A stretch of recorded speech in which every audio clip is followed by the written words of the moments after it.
الحمد لله الذي بيده الملك وهو على كل شيء قدير هو الأول والآخر والظاهر والباطن وهو بكل شيء عليم وأشهد أن لا إله إلا الله وحده لا شريك له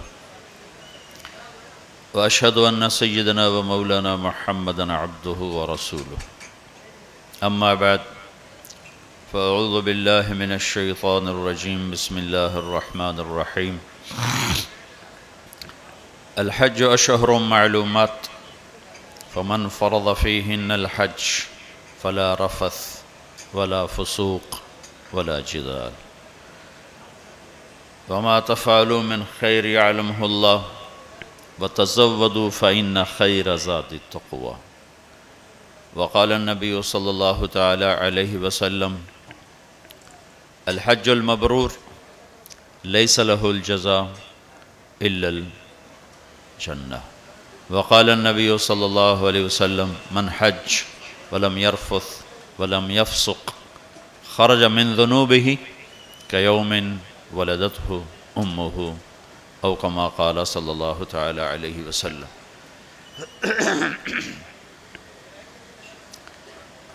میرے بھائی اور بہنوں، اللہ تعالیٰ نے زندگی گزارنے کا ایک طریقہ ہمیں اپنے علم کامل سے عطا فرمایا ہے جس کا نام ہے اسلام۔ ان الدین عند اللہ الاسلام، کہ اللہ تعالیٰ نے یہ اب اعلان کیا ہے کہ اب صرف ایک ہی دین ہے جس پر چل کر کامیابی تک پہنچا جا سکتا ہے۔ اس کے علاوہ باقی جتنے راستے ہیں یا جتنے مذاہب ہیں اس کے بارے میں اللہ تعالیٰ فرما رہے ہیں وَمَن يَبْتَغِ غَيْرَ الْإِسْلَامِ دِينًا فَلَن يُقْبَلَ مِنْهُ وَهُوَ فِي الْآخِرَةِ مِنَ الْخَاسِرِينَ۔ اسلام کو چھوڑ کر جو کسی اور راستے پر چلے گا قبول نہیں ہوگا اور وہ آخرت میں ناکام ہو جائے گا۔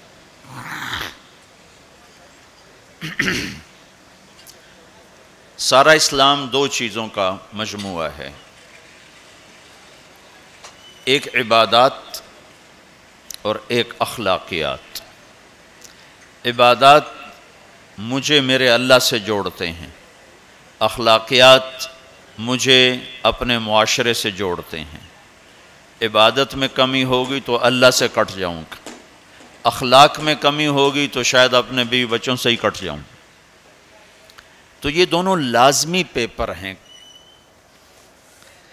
کچھ لوگ اس طرح سوچتے ہیں کہ جی خدمت خلق کرو، اللہ کو عبادت کی کیا ضرورت ہے، فرشتے ہی بہت۔ تو یہ بھی خطا پر ہیں۔ کچھ لوگ کہتے ہیں ہم حج کر کے اپنے سارے معاف کروا لیتے ہیں، واپس آ کے پھر اپنی چھری تیز کر لیتے ہیں، تو یہ بھی غلط۔ کچھ عبادت کی آڑ میں لوگوں کے حقوق ضائع کرتے ہیں اور کچھ اخلاق کی آڑ لے کر اللہ کے حق کو ضائع کرتے ہیں۔ یہ دونوں سوچ غلط ہے۔ چونکہ میں تو خود دنیا میں آیا نہیں، تو زندگی گزارنے کا بھی مجھے طریقہ معلوم نہیں۔ جس نے مجھے پیدا کیا وہی جانتا ہے کہ میرے لیے کون سا راستہ سلامتی کا ہے۔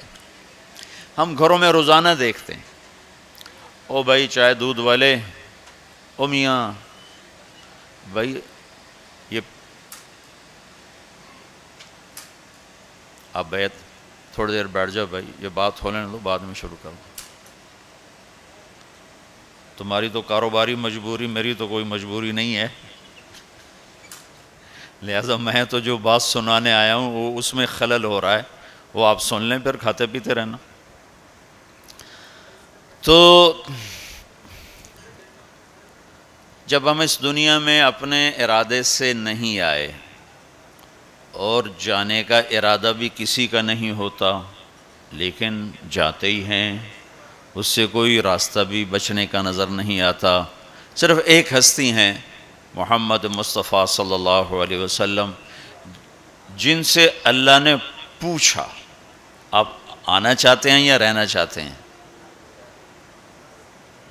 صرف ان کو یہ ایک اضافی اعزاز، اکرام، عزت کہ میرے حبیب سے پوچھو، ملک الموت کو حکم ہوا کہ ایک تو پوچھ کے اندر جانا ہے، بغیر پوچھے نہیں جانا، اور ایک اجازت لے کر لانا ہے، بن اجازت نہیں لانا۔ تو ملک الموت نے حاضر ہو کر یہ عرض کی، پہلے جبریل اندر آئے، 12 ربیع الاول 11 ہجری 7 جون 633 عیسوی اور 10 سے 12 کے درمیان کا ٹائم اندازاً۔ تو جبریل نے کہا یا رسول اللہ، باہر ملک الموت حاضر ہے، اندر آنے کی اجازت چاہتا ہے۔ آپ نے کہا کوئی رکاوٹ نہیں، آ جائے۔ تو اس نے آ کر آپ کو سلام کیا، السلام علیکہ یا رسول اللہ۔ پھر کہنے لگا آپ پہلی ہستی ہیں جن کو سلام کر رہا ہوں، آج تک کسی کو سلام نہیں کیا۔ پھر اس نے کہا آپ پہلی ہستی ہیں، اللہ نے فرمایا پوچھ کے اندر جانا، بن پوچھے نہ جانا۔ آپ پہلی شخصیت ہیں، اللہ نے فرمایا آنا چاہیں تو لے آنا، رہنا چاہیں تو چھوڑ کے آ جانا۔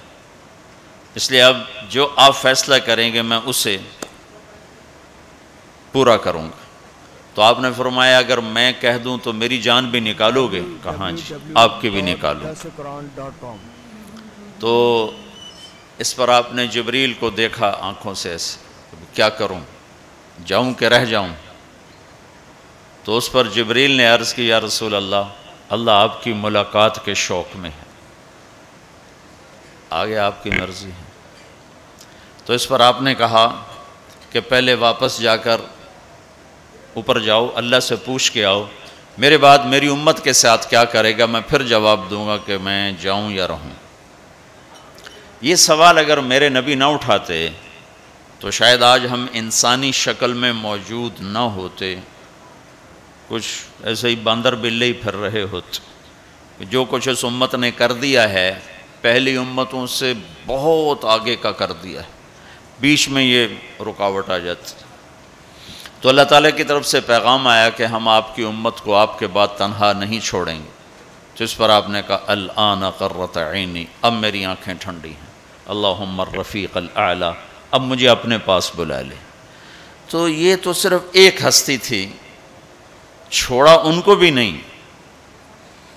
چھوڑا نہیں، پوچھا آپ ٹھہرنا چاہتے ہیں، جب تک چاہیں رہیں، لیکن یہ موت والی گلی سے گزرنا آپ کے لیے بھی طے ہے، اس سے صرف آپ کا رب پاک ہے اور کوئی نہیں۔ اب ہم جانا بھی نہیں چاہتے لیکن جا رہے ہیں، زندگی آہستہ آہستہ سرک رہی ہے اور قبر کی طرف ہر پل ہمیں دھکیل رہا ہے، دھکیل رہا ہے، دھکیل رہا ہے۔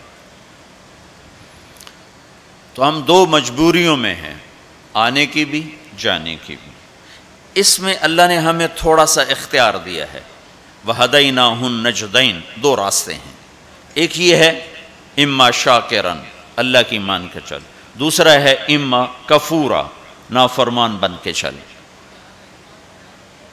فَمَنْ شَاءَ فَلْيُؤْمِنْ وَمَنْ شَاءَ فَلْيَكْفُرْ، جی چاہو تو اللہ کی مان لو، جی چاہو تو شیطان کی مان لو، یہاں کچھ نہیں کہے گا۔ یہ جزا سزا کی جگہ نہیں، یہ امتحان کی جگہ ہے۔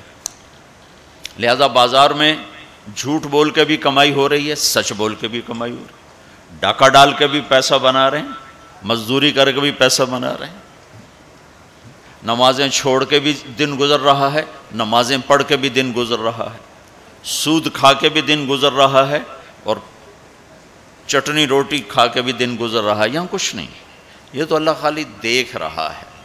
پھر ایک دن آئے گا، وَلَا تَحْسَبَنَّ اللَّهَ غَافِلًا عَمَّا يَعْمَلُ الظَّالِمُونَ، میں غافل نہیں ظلم کرنے والوں سے، یہ نہیں کہ اللہ کو پتہ نہیں چلا اور حسین کا سر کٹ کے نیزے پہ چڑھ گیا، اللہ کو پتہ نہیں چلا، اور ابن زیاد کو فتح ہو گئی اور شمر کو فتح ہو گئی اور اہل بیت ذبح ہو گئے۔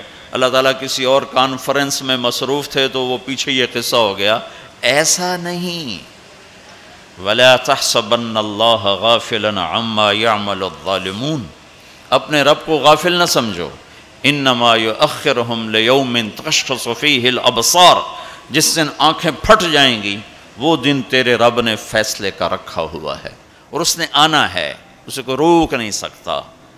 لا تأتیکم الا بغتہ، اچانک آئے گا اور ہم سب کھڑے ہوں گے۔ یوم نسیر الجبال، پہاڑ ہٹ جائیں گے، وتری الارض بارزہ، زمین چٹیل میدان ہوگی، کوئی اونچ نیچ نہیں ہوگی۔ لا تری فیہا عوجا ولا امتا، نہ کھڈا نہ پہاڑ، بالکل سیدھا سیدھا میدان، اور اللہ سب کو جمع کرے گا۔ وحشرناہم، کہ سب کو زندہ کروں گا، فلم نغادر منہم احدا، ایک کو بھی پیچھے نہیں چھوڑوں گا۔ کوئی بھاگ سکتا ہے؟ نہیں۔ لقد احصاہم، تیرے رب کا گھیرا ہوگا۔ کوئی آگے پیچھے ہو کر گنتی غلط کر دے تو نہیں، وعدہم عدا، پورا کیلکولیٹ کیا ہوگا۔ وہ تو اس نے چونٹیوں کو گن کے رکھا ہوا ہے، تمہاری کیا حیثیت؟ تو اب دو مجبوریوں میں اللہ تعالیٰ نے ہمیں اختیار دیا ہے، اچھائی اور برائی کا۔ دین پہ چلو چھوڑ دو، تو وہ دین جو میرے رب نے مجھے دیا ہے اس میں دو حصے ہیں، ایک عبادت اور ایک اخلاق۔ پھر عبادت کے نیچے بہت سی چیزیں ہیں اور اخلاق کے نیچے عبادت سے بھی بے شمار چیزیں ہیں۔ عبادت کا جو چیپٹر ہے وہ مختصر ہے، اخلاق کا چیپٹر بہت لمبا چوڑا ہے، بہت پھیلا ہوا ہے۔ تو عبادت ہماری بنیاد ہے، جس میں لا الہ الا اللہ، اس لیے میرے نبی نے فرمایا بنی الاسلام علی خمس، اسلام کی بنیاد 5 چیزیں ہیں: شہادت لا الہ الا اللہ محمد رسول اللہ، لا الہ الا اللہ محمد رسول اللہ کی گواہی، و اقام الصلاۃ، نماز، و ایتاء الزکاۃ، زکوٰۃ، و صوم رمضان، رمضان کے روزے، و حج البیت من استطاع الیہ سبیلا، اور حج۔ یہ 5 میں سے ایک اندر کا ایمان ہے جو نظر آنے والی چیز نہیں ہے، اور 4 نظر آنے والے کام ہیں، نماز ہے، زکوٰۃ ہے، روزہ ہے اور حج ہے۔ یہ 4 کسی نہ کسی طرح اس کی نشانی، افطاری ہو رہی، سحری ہو رہی، پتہ چلا کہ روزہ رکھا جا رہا ہے، نماز پڑھ رہے ہیں، پتہ چلا ہے نماز پڑھی جا رہی، زکوٰۃ دے رہے ہیں تو دینے والے کو پتہ چل رہا ہے، لینے والے کو پتہ چل رہا ہے کہ کچھ لیا دیا جا رہا ہے، اور حج تو کھلا عمل ہے، لاکھوں انسانوں کے ساتھ مل کے کیا جاتا ہے۔ یہ 5 چیزیں اللہ نے ہماری بنیاد بنائی ہیں، جس میں لا الہ الا اللہ بنیاد کی بھی بنیاد ہے۔ لا الہ الا اللہ اندر کی چیز ہے، محمد الرسول اللہ باہر کی چیز ہے۔ لا الہ الا اللہ ہم دکھا نہیں سکتے، محمد الرسول اللہ ہم چھپا نہیں سکتے۔ لا الہ الا اللہ بتانا پڑتا ہے، محمد الرسول اللہ چھپانا بھی چاہیں تو نہیں چھپا سکتے۔ لا الہ الا اللہ کے لیے کوئی دلیل دینی پڑے گی، میں صرف ایک اللہ کو مانتا ہوں، کیا دلیل ہے؟ نماز پڑھتا ہوں، روزہ رکھتا ہوں، مخلوق سے آگے ہاتھ نہیں پھیلاتا ہوں، پتھر کو سجدہ نہیں کرتا ہوں، بہت سارے دلائل دینے پڑیں۔ لیکن محمد رسول اللہ تو ایسے سامنے آتا ہے جیسے سورج سامنے آتا ہے تو کوئی دلیل باقی نہیں رہ جاتی کہ جی کیا دلیل ہے کہ سورج ہے کہ پاگل دیکھ کھڑا ہوا ہے، یہ نظر آ رہا ہے، اس یہی سورج کا آنا اس کی دلیل ہے۔ تو پہلی چیز ہے لا الہ الا اللہ محمد رسول اللہ، لا کے ذریعے سے ساری کائنات کی نفی کہ سب سے کٹ کے ایک اللہ سے جڑ جا، مشرق لا، مغرب لا، شمال لا، جنوب لا، آسمانوں پہ لا، زمینوں پہ لا، پتھروں پہ لا، پہاڑوں پہ لا، نوری پہ لا، ناری پہ لا، آفتابی پہ لا، خاکی پہ لا۔ لا کو ایسے پھرایا ہے میرے اللہ نے کہ اپنے سوا ہر شے کو کاٹ کے رکھ دیا ہے، کہ یہ کچھ نہیں، سب اللہ ہے۔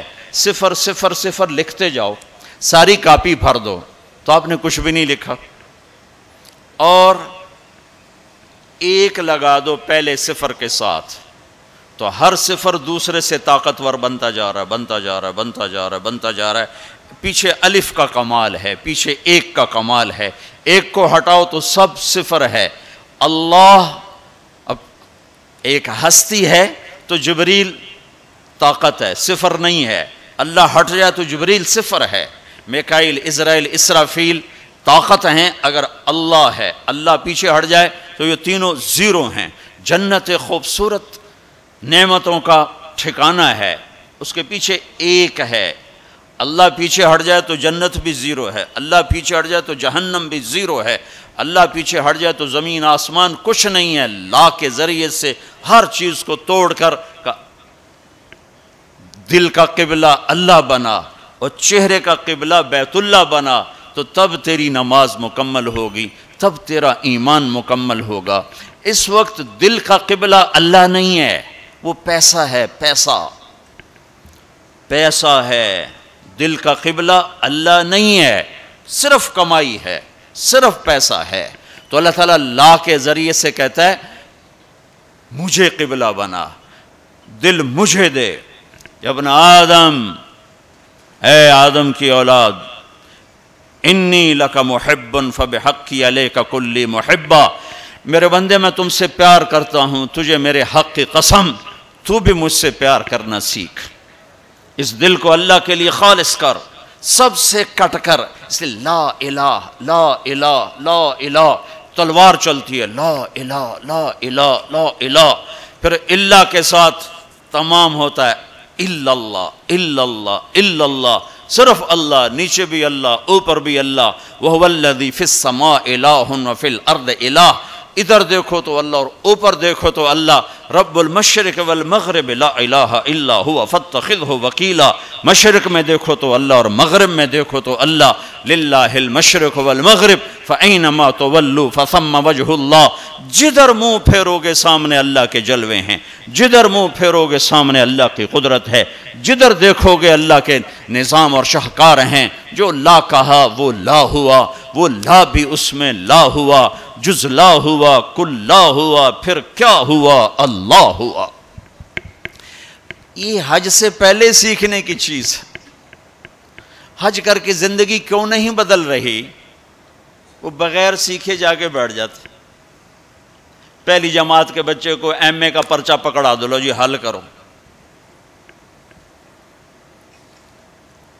حج پر جانے سے پہلے بہت سی تیاری ہے.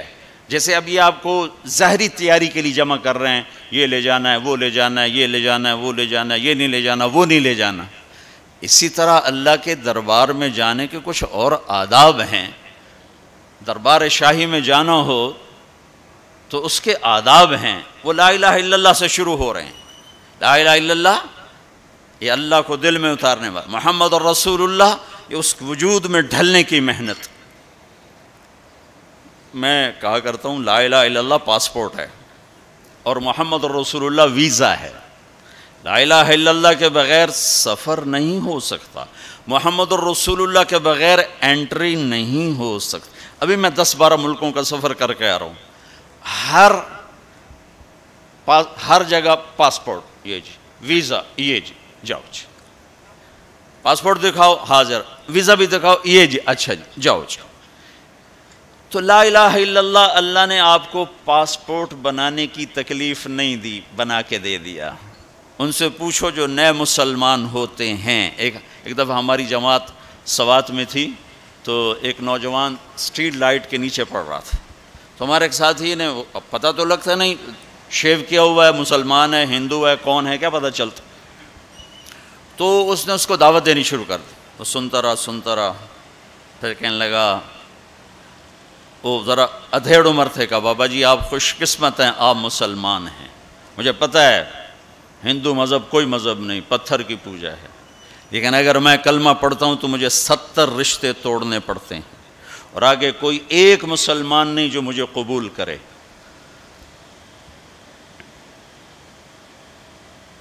مجھے قبول کرنے والا کوئی نہیں، اور جن 70 رشتوں کو توڑوں گا اس کا آگے مسلمانوں کے پاس متبادل کوئی نہیں. مجھے پتہ ہے ہمارا کوئی مذہب نہیں ہے، لیکن میں بندھا ہوا ہوں. تو ہم اللہ کا شکر ادا کریں، پاسپورٹ اس نے بنا کے دے دیا. اب کہتا ہے ویزا تو لگوا لو، یہ اتنا تو کرو کہ ویزا تو لگواؤ.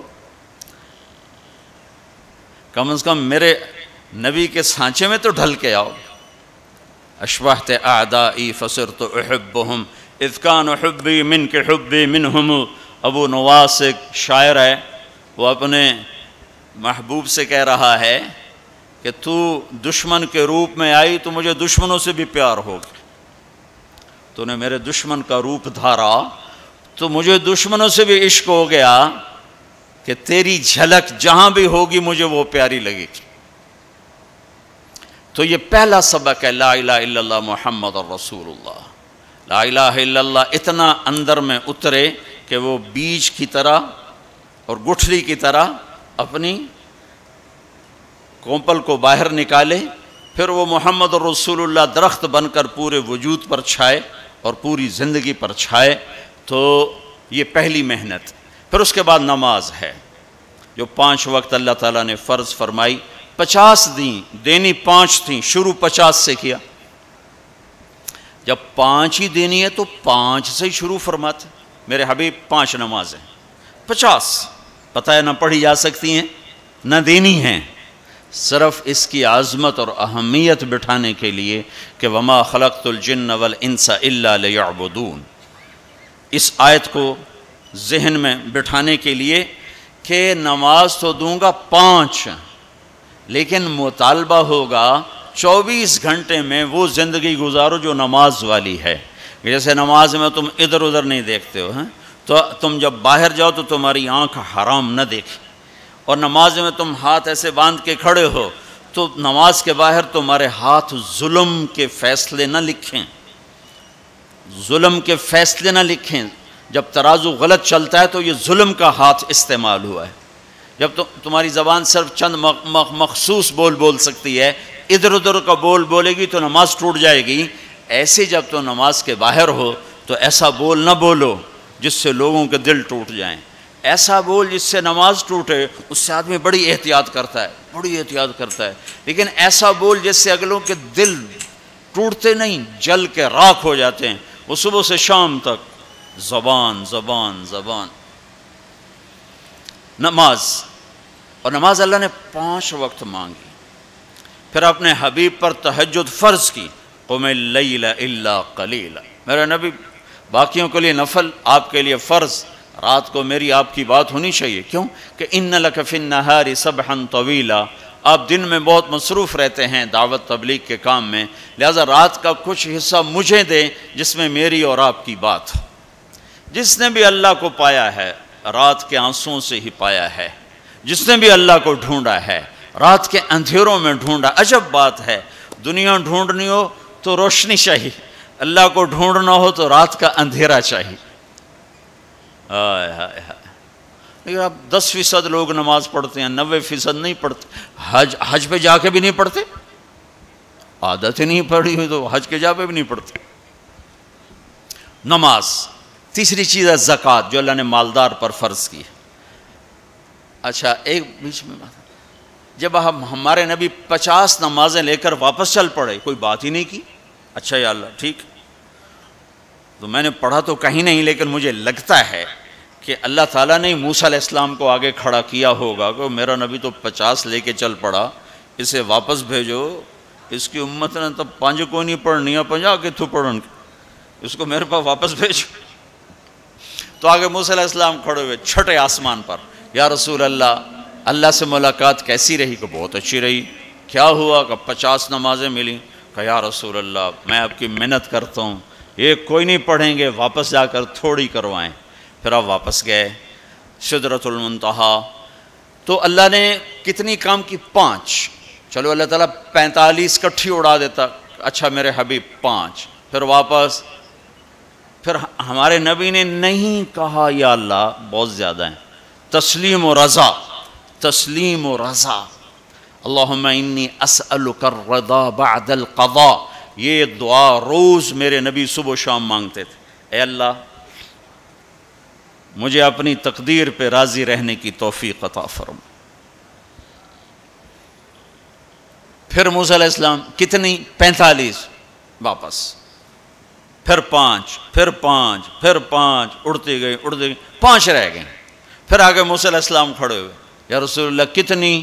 کہا 5۔ کہا نہیں واپس جائیں، کوئی نہیں پڑھیں گے. کہا نہیں اب مجھے شرم آتی ہے, 5 ختم ہو رہی ہیں, اب گیا تو یہ 5 بھی چلی گئیں تو میری امت تو ختم ہو گئی, میری امت تو محروم ہو گئی, لہذا اب میں نہیں جاتا. کہا ٹھیک ہے آپ کی مرضی, ویسے مجھے پتہ ہے کہ یہ نہیں پڑھیں گے, چونکہ میری امت پہ 2 نمازیں فرض تھیں, انہوں نے وہ بھی نہ پڑھیں, یہ کراچی والے 5 کہاں پڑھیں. موسیٰ علیہ السلام چونکہ تجربہ کر چکے تھے, لیکن ہمارے نبی نے فرمایا نہیں اب مجھے شرم آتی, اب میں نہیں واپس جاؤں. جس نے پڑھنا ہوگا پڑھے گا, نہیں پڑھنا ہوگا نہیں پڑھے. ہر کوئی اپنے اپنے کیے کا اجر اللہ سے لے لے. صرف عظمت اور اہمیت بٹھانے کی. جب آپ اس 5 پر موسیٰ علیہ السلام کو انکار کر کے چل پڑے تو پیچھے سے اللہ کی آواز آئی, میرے حبیب پڑھنے کو 5 لیکن میرا بول وہی, لکھوں گا 50. ہر نماز 10 لکھی جائے گی, ہر نماز 10 لکھی جائے گی. پھر اللہ نے زکوٰۃ کو فرض کیا, مالداروں پہ زکوٰۃ. خذ من اموالہم صدقۃ تطہرہم بہا وتزکیہم وصلی علیہم.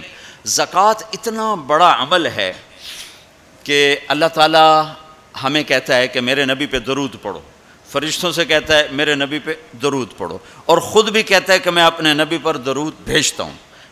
اللہ کی طرف اب درود کی نسبت وہ رحمت ہے, اور فرشتوں کی طرف ہماری طرف درود کی نسبت دعا ہے جو ہم کرتے ہیں, صلی علی محمد وعلی آل محمد. تو اللہ تعالیٰ نے ہمیں آپ کو پوری دنیا کے اہل ایمان کو فرشتوں کو حکم دیا کہ میرے نبی پر درود پڑھو, اور خود بھی پڑھتا ہے ان اللہ وملائکتہ یصلون علی النبی. جو لوگ اللہ کے نام پہ خرچ کریں گے تو اللہ تعالیٰ کہہ رہا ہے وصلی علیہم, اے میرے حبیب ساری امت پر نہیں, جو تیری امت میں میرے نام پہ خرچ کریں گے ان پہ تو درود پڑھ. اگرچہ یہاں صلی دعا کے معنی میں ہے کہ تو ان کے لیے دعا کر, آپ ان کے لیے دعا فرمائیں. تو مال خرچ کرنے والوں کے لیے اللہ اپنے حبیب سے فرما رہے ہیں کہ ان کے لیے آپ دعا کریں. صلی علیہم ان صلاتک سکن لہم. آپ کی جو دعا ہوگی اور آپ کی جو صلات ہوگی, جو آپ کا درود ہوگا, دنیا اور آخرت کے سارے مسائل ان کے حل کر کے لے جائے گا. ان کی دنیا بھی سکھی کر دے گا, ان کی آخرت بھی سکھی کر دے گا. تو اللہ تعالیٰ نے زکوٰۃ فرض کی, اور بہت تھوڑی فرض کی. پہلی امتوں پر تھی 100 میں 10 روپے, اور ہماری ہے 100 پہ 2.5 روپے.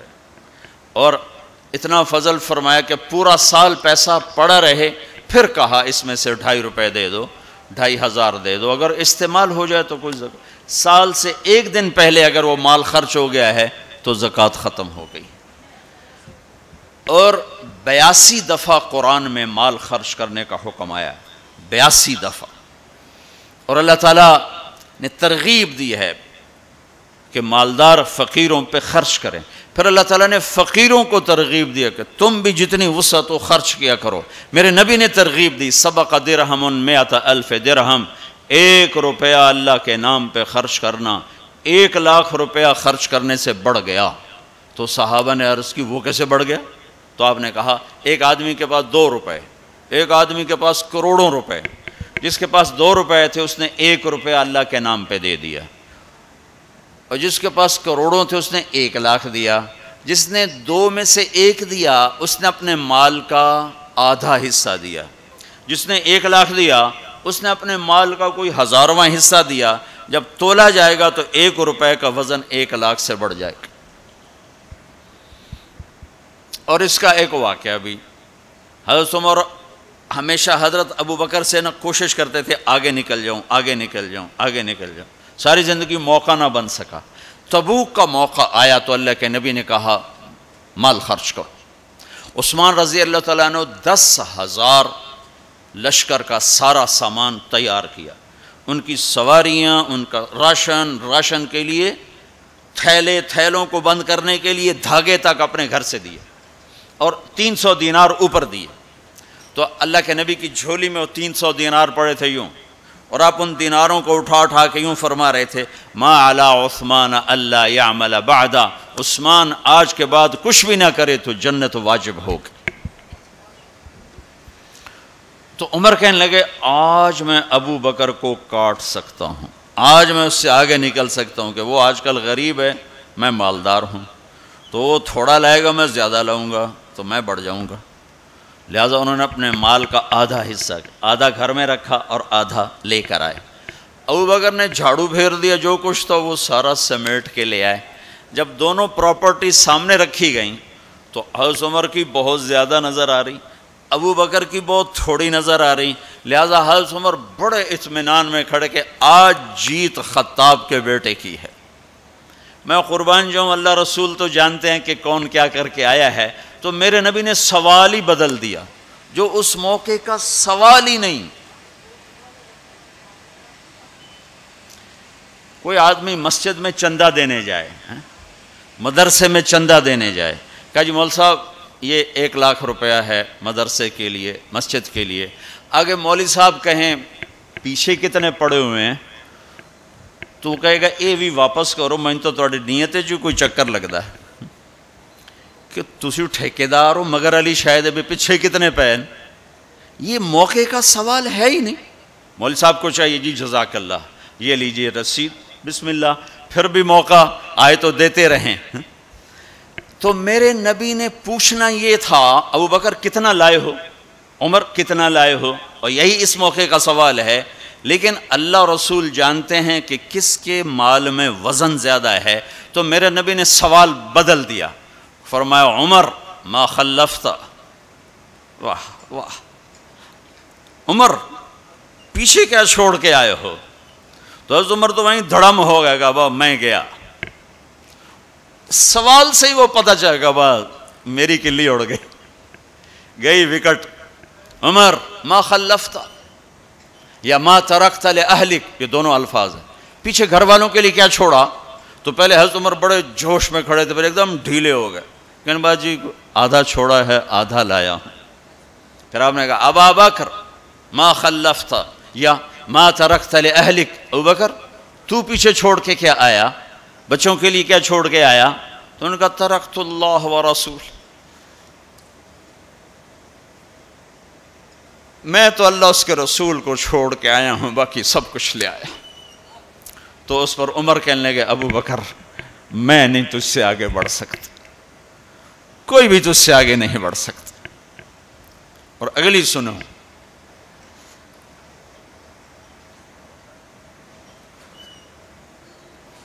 اپنے کپڑے بھی دے دیے اور ایک ٹاٹ تھا وہ پہن کر اس کو کانٹوں سے سی لیا. تو جبریل آئے، کہنے لگے یا رسول اللہ، اللہ تعالیٰ پوچھ رہے ہیں کہ ابو بکر نے یہ ٹاٹ کیوں پہنا ہوا ہے. تو آپ نے کہا کہ ابو بکر نے سارا کچھ اللہ اس کے رسول پہ لگا دیا ہے اس لیے یہ پہنا ہوا ہے. تو کہا یا رسول اللہ، اللہ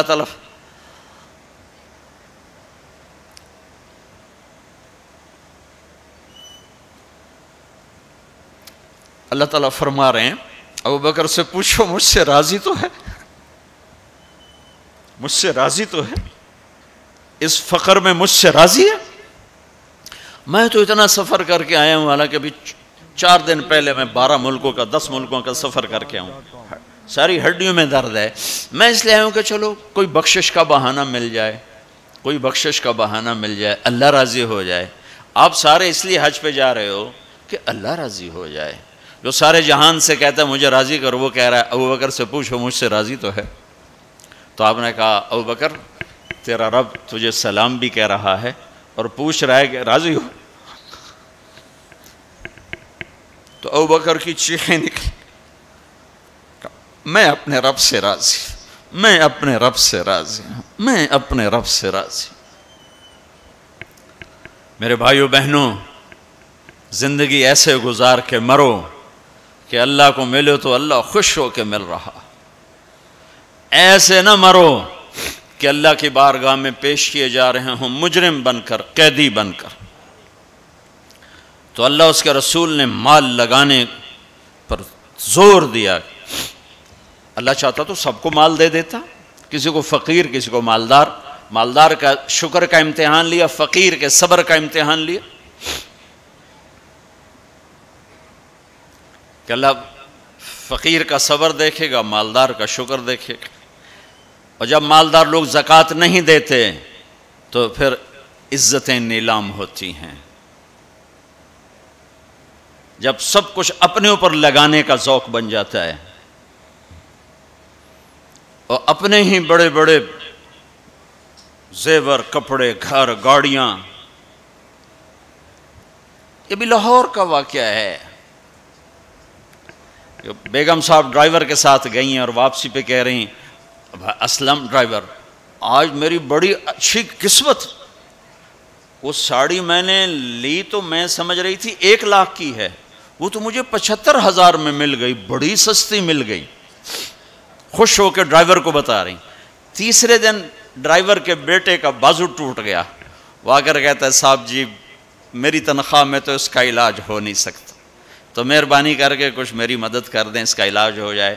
تو صاحب کہتے ہیں اسلم تمہیں پتہ تو آج کل کاروبار بڑا مندہ ہے، تو میرے پاس تو گنجائش نہیں، میرا ایک ڈاکٹر دوست ہے میں اسے فون کر دیتا ہوں، وہ تمہاری مدد کر دے گا. جب اس طرح ہوتا ہے تو پھر ڈاکے، چوریاں، قتل و غارت شروع ہوتے ہیں. جب اس طرح ہوتا ہے تو مالداروں میں تکبر پیدا ہوتا ہے اور غریبوں میں ظلم پیدا ہوتا ہے. تو زکوٰۃ ایک بہت بڑا عمل ہے. 2.5% تو فرض ہے، اور زکوٰۃ دینے والا سخی نہیں اللہ کی بارگاہ میں. ہاں بخیل بھی نہیں، سخی بھی نہیں ہے، بخیل بھی نہیں. یعنی وہ بخل کے ملک سے نکل آیا ہے اور سخاوت کے ملک میں انٹری نہیں ہوئی. 2.5 روپے پہ 1 پیسہ بھی اوپر خرچ کرے گا تو اب سخیوں میں آ گیا. پھر جتنا بڑھتا جائے گا اتنا آگے بڑھتا جائے گا. اور اللہ نے فرمایا مجھے میری عزت کی قسم جنت الفردوس میں بخیل داخل نہیں ہو سکتا. اور اللہ شیطان کہتا ہے کہ مجھے عبادت گزار بخیل سے کبھی ڈر نہیں لگا کہ اس کا بخل اسے ضرور جہنم میں پھینکے گا. نافرمان سخی سے ہر وقت ڈرتا رہتا ہوں کہ اس کی سخاوت کب اسے جنت میں پہنچاتی. آپ نے سامری کا نام تو سنا ہوا ہے، قرآن میں بھی ہے، جس نے موسیٰ علیہ السلام کی قوم کو گائے کے بچے کی پوجا پہ لگا دیا، بچڑے کی. اللہ نے کہا سب کو قتل کرو، سارے پکڑے گئے، قتل کیے گئے. سامری بھی آ گیا. موسیٰ علیہ السلام نے کہا قتل کرو، جبریل آ گیا. موسیٰ اللہ تعالیٰ کہہ رہے ہیں اسے قتل نہ کرو، یہ اپنی موت آپ مرے گا. تو موسیٰ علیہ السلام کہنے لگے جو سارے کفر کا سبب بنا اسے کیوں چھوڑ رہے ہیں؟ تو اللہ تعالیٰ نے کہا سخی ہے، سخی کو قتل کرنا مجھے اچھا نہیں لگتا، چھوڑ دو، اپنی موت آپ مر جائے گا. کافر کو سخاوت قتل سے بچا گئی. جب ایمان والا کوئی مرد عورت سخی ہوگا تو اللہ کی بارگاہ میں کیسے اونچے مرتبے لے کر جائے.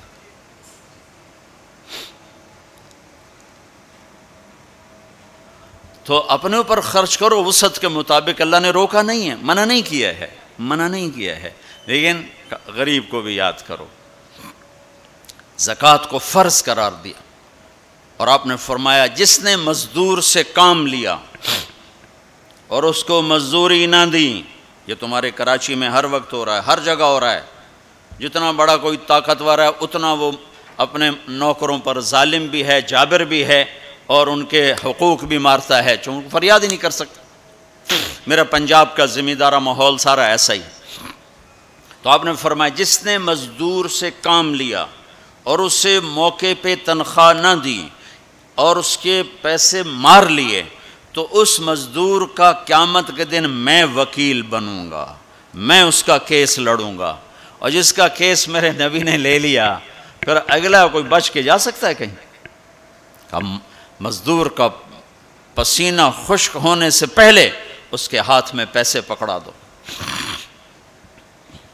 پھر مزدور سے فرمایا، یعنی دونوں طرف کا خوبصورت، کیا دین خوبصورت ہے کہ جو اپنے نوکر کی، جو اپنے مالک کی نوکری بھی پوری دیانتداری سے کرے اور اللہ کی بندگی بھی دیانتداری سے کرے تو اسے ہر کام پہ دگنا اجر ملے گا. دگنا. یعنی میں 1 نماز پڑھتا ہوں میری 10 ہیں، اس کی 20 ہوں گی. میں 1 روزہ رکھتا ہوں میرا 1 ہے، اس کے 2 ہوں گے. میں 1 قرآن ختم کرتا ہوں میرا 1 ہے، اس کے 2 ہوں گے.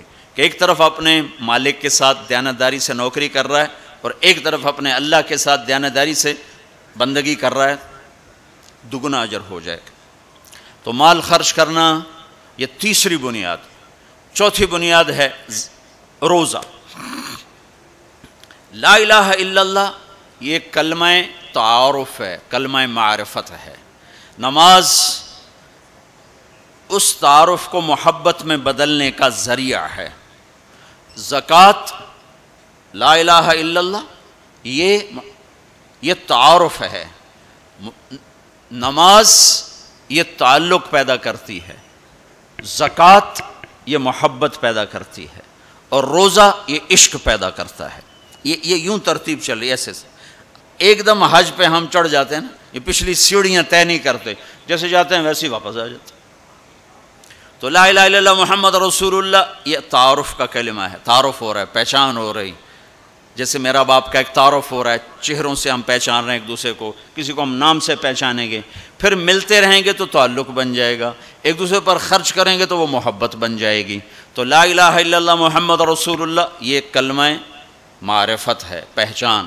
نماز اس معرفت کو تعلق میں بدلتی ہے، اور پھر زکوٰۃ اس تعلق کو محبت میں بدلتی ہے۔ پھر محبت کو آگے پروان چڑھا کے عشق تک پہنچانا ہے تو اس کے لیے بھوکا پیاسا رہنا اس کا لازمی امر ہے۔ تو اس کے لیے روزہ رکھا گیا کہ روزے رکھ، اللہ کے لیے بھوکا بھی رہے اور پیاسا بھی رہے۔ اب یہ بھوک اور پیاس مل کر اس کے اندر ایک عشق کی آگ لگاتی ہے۔ پھر یہ عشق مجبور کرتا ہے کہ محبوب کو دیکھوں تو صحیح، اس کا دیدار تو کروں، اور نہیں تو اس کے گھر کا دیدار کروں، کہیں تو نظر آئے، کہیں تو کوئی آثار دیکھوں۔ تو پھر اس کے لیے بلایا گیا کہ اب آؤ والہانہ عاشقانہ مجنونانہ۔ چونکہ جو عاشق ہوتا ہے وہ زیب و زینت سے بے نیاز ہوتا ہے، وہ تو دیوانوں کی طرح آتا ہے، لہٰذا کہا بھائی دیوانوں کی شکل بناؤ، ٹوپی اتار دو، خوشبو پھینک دو،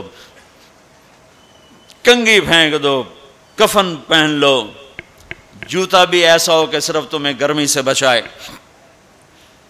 سردی سے بچائے، اور آؤ میرے گھر کی طرف۔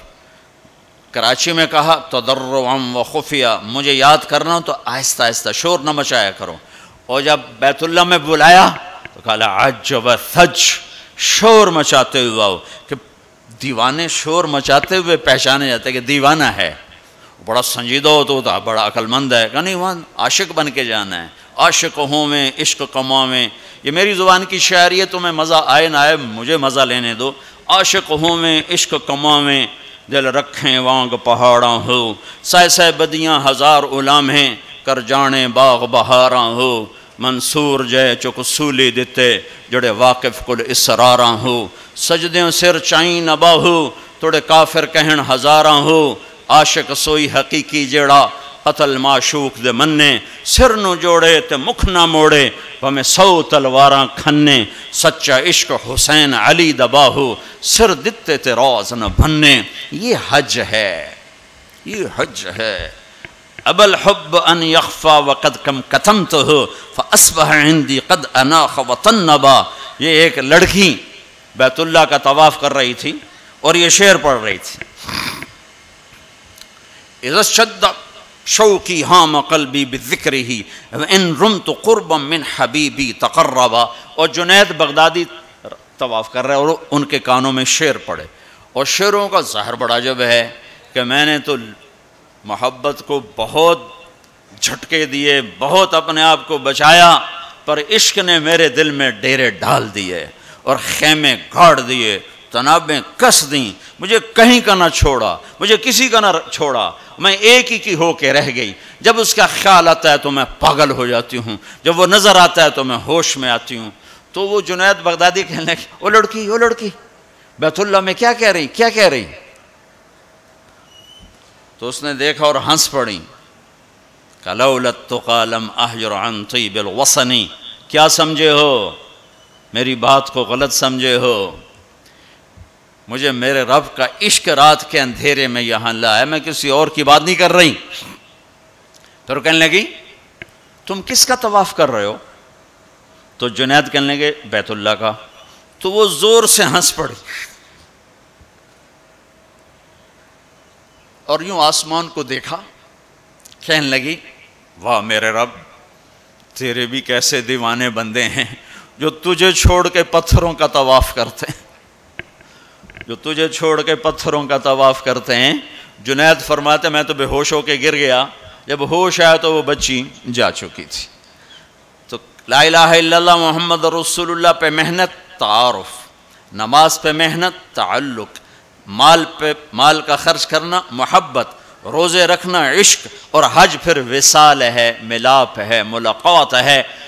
دیکھو نا، کوئی عبادت کی شکل ہی نہیں ہے کہ ایک آدمی ننگے سر ہے، 2 چادریں پہنی ہوئی ہیں اور بیت اللہ میں چکر لگا رہا ہے۔ بھائی کیا کر رہے ہو؟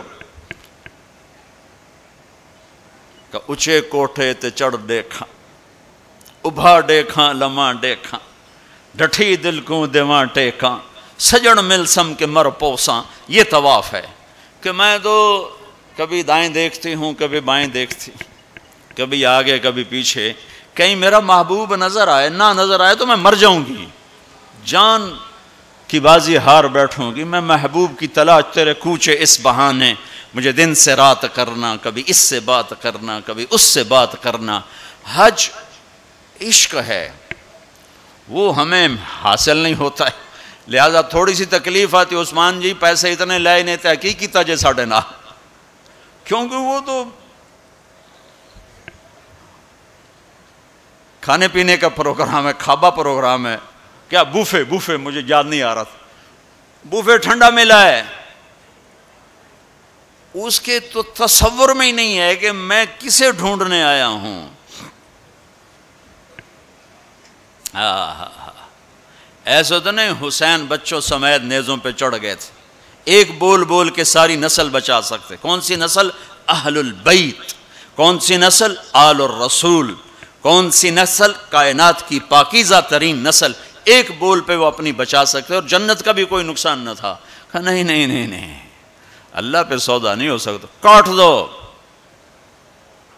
تمہارا تاجر جھوٹ بولنے کو تیار، جھوٹ چھوڑنے کو تیار نہیں، سود چھوڑنے کو تیار نہیں۔ کتنے بڑے تاجروں نے میرے ساتھ متھا مارا کہ سود کے بغیر تجارت چلا کے دکھاؤ، سود کے بغیر تجارت کیسے چلے گی؟ کہ اللہ کو مقصود نہیں بنایا، اللہ کو ڈھونڈنا پانا اور اللہ کی طلب زندگی کا مقصد نہیں بنایا۔ یہی دھوکے کے گھر اور مچھر کے پر اور مکڑی کے جالے کی دوڑ ہے۔ اسی کو عزت سمجھا، اسی کو بڑائی سمجھا، اسی کو بلندی سمجھا، اسی کو معراج سمجھا۔ آج آنکھ بند ہوگی تو پتہ چلے گا کہ میں تو کسی بہت بڑے دھوکے کا شکار ہو کے آیا ہوں۔ اس لیے قیامت کا دن کو یوم التغابن بھی کہتے ہیں، تغابن کے نام پر سورت اتری ہے کہ اس دن لوگوں کو پتہ چلے گا ہائے دھوکے میں رہ گئے۔ ذالک یوم التغابن، یہ ہے جس دن دھوکہ کھلے گا کہ ہم تو دھوکے میں رہ گئے۔ تو بھائیو بہنوں، حج کا اصل موضوع سمجھو، اللہ کو پانا اور اللہ کے لیے جینا اور اللہ کے لیے مرنا اور اللہ پہ مٹ جانا، یہ حج کا مغز ہے، یہ حج کی روح ہے۔ باقی اس کے اعمال ہیں، کچھ سفر کی ضرورتیں ہیں، کچھ وہاں رہنے کی ضرورتیں ہیں، کچھ حج کے جو شرعی اعمال ہیں کچھ ان کی ضرورتیں ہیں، لیکن جو حج کی روح ہے وہ ہے اللہ کو ڈھونڈنا، قبلہ بدلنا، قبلہ یہ دل اللہ کو دینا۔ ایک صحابہ نے پوچھا یا رسول اللہ مل اسلام، یا رسول اللہ اسلام کیا ہے؟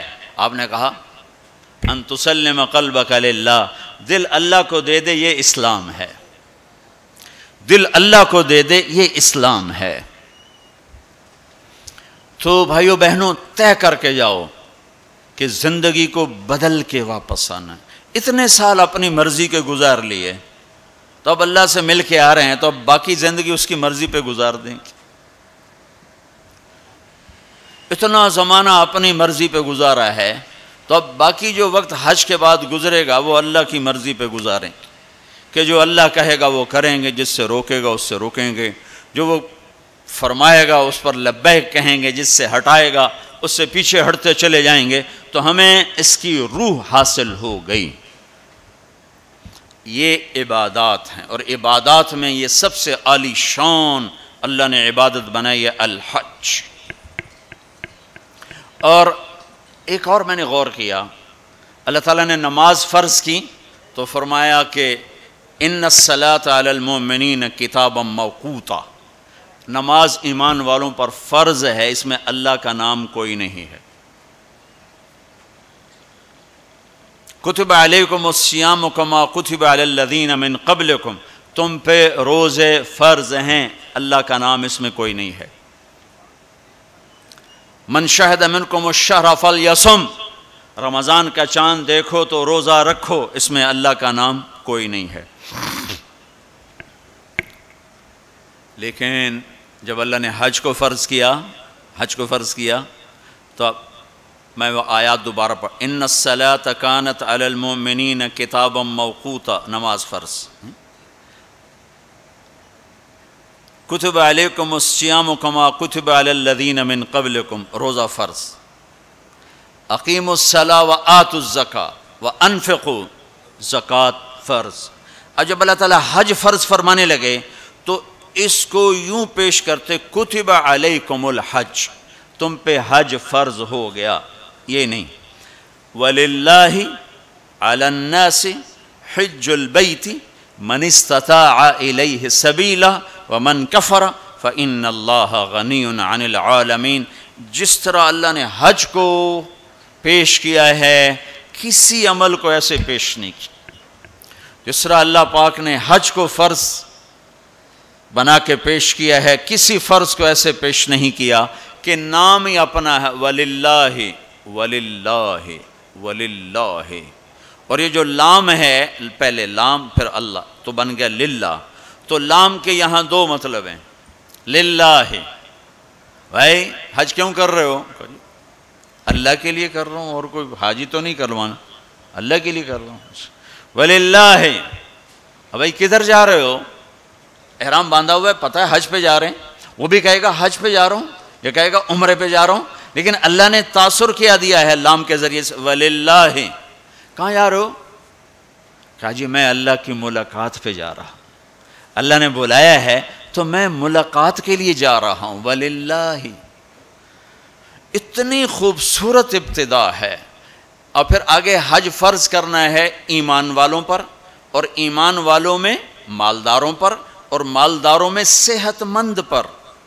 تین شرطیں ہیں، ایمان بھی شرط ہے، مال بھی شرط ہے، صحت بھی شرط ہے۔ مال والا ہے، صحت کوئی نہیں، حج ساقط۔ ایمان والا ہے، مال کوئی نہیں، حج معاف۔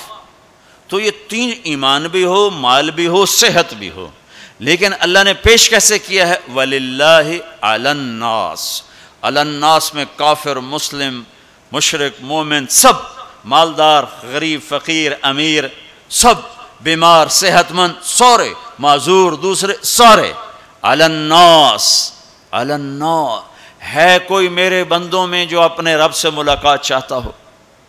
ہے کوئی جو اللہ کی ملاقات چاہتا ہو؟ انداز یہ ہے۔ اور آگے چونکہ صرف مالداروں کو اور صحت مند کو لینا ہے تو کہا حج البیت من استطاع الیہ السبیلا، اس کو آخر میں لائے، پہلے نہیں لائے، آخر میں لائے کہ ہاں بھائی تمہارے رب کی تمنا تو یہ ہے کہ سارے ہی آ جاؤ میری ملاقات کی۔ ایک واحد بادشاہ ہے جو فقیروں کا ہجوم دیکھ کے خوش ہوتا ہے، جو سوالیوں کا ہجوم دیکھ کے خوش ہوتا ہے، باقی جتنے ہیں وہ سوالیوں کو دیکھ کے ڈانٹتے بھی ہیں، بھاگتے بھی ہیں، دروازے بھی بند کرتے۔ ایک اللہ ہے، عجب صفت ہے، مانگو تو خوش ہوتا ہے، نہ مانگو تو ناراض ہو جاتا ہے۔ مانگتے کیوں نہیں ہو؟ سب سے آخری جنتی کو اللہ تعالیٰ بڑے مزے سے نکالے گا جنت، اسے ایک اعلیٰ درجہ دینا ہے جو اس کا سٹیٹس ہے، اس سب سے آخری جنت، تو اس کو اللہ تعالیٰ جہنم پر لائے گا، پیچھے کمر جلے گی، آگے جسم محفوظ۔ تو اس کے دل میں اللہ سوال پیدا کرے گا کہ یا اللہ کہ مجھے جہنم سے تھوڑا باہر نکال دے، تیری بڑی مہربانی۔ تو اللہ کہے گا اور کچھ پھر مانگو گے؟ کہ نہیں، بالکل نہیں مانگتا ہوں۔ تو اللہ اس کو جہنم سے باہر نکال دے، تو آگے تھوڑی سی جنت دکھا دے گا۔ اب آدمی کی حرص و حوث تو ختم ہو نہیں سکتی، تھوڑی دیر بعد کہے گا یا اللہ وہ چھوٹی سی جنت مجھے دے دے، تیری بڑی مہربانی۔ تو اللہ کہے گا پھر اور تو نہیں مانگے گا؟ کہ نہیں، بالکل تیری عزت کی قسم نہیں مانگتا ہوں۔ تو اللہ وہاں پہنچا دے گا۔ تھوڑی دیر کے بعد ایک اور اس کو درجہ دکھا دے گا. جب ادھر دیکھے گا پہلے آدمی پیدل اور کہتے اللہ سائیکل ہی دے دے, جب سائیکل آ جاتا ہے پھر کہتا ہے اللہ موٹر سائیکل دے دے, جب موٹر سائیکل آ جاتا ہے پھر کہتا ہے یا اللہ گڈی دے دے چاہے سزوکی کیوں نہ ہوئے, جب سزوکی آ جاتی پھر یا اللہ ٹوٹا ہی دے دے. تو آدمی کا ہرس آگے آگے جاتا ہے. تو تھوڑی دیر تک تو دیکھتا رہے گا, پھر چپ رہے, پھر کہے گا جی اللہ یہ مجھے درجہ دے دے, تیری بڑی مہربانی. تو اللہ فرمائیں گے پھر آگے تو نہیں مانگو گے؟ نہیں تیری عزت کی قسم آگے نہیں مانگتا. تو اللہ وہاں پہنچا دے گا. پھر اس کا اصلی مقام اس کو ظاہر کرے گا جہاں اس نے جانا ہے.